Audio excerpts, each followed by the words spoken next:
With the car on but the transmitter off, the car will not go. It turns itself off until the transmitter is turned on and you can see the lights go on.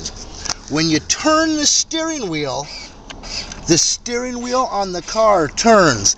See, even the upper dash lights come on. Tail lights, headlights.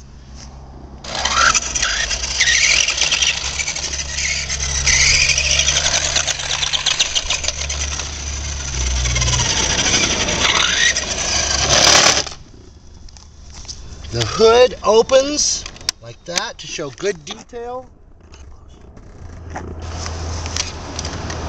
Latch right there.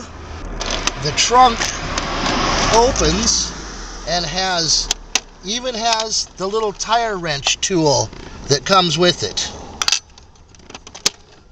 The doors open with the door handle.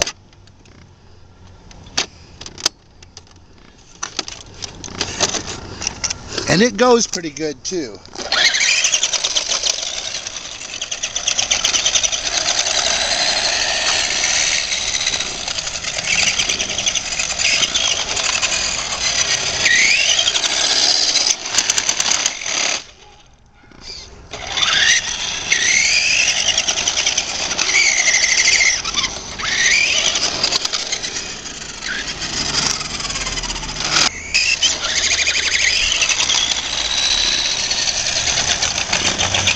I don't like seeing bags like that. See the headlights working? Oops. See the headlights go? When it goes backwards, the reverse lights light up. They're kind of hard to see because it goes so darn quick.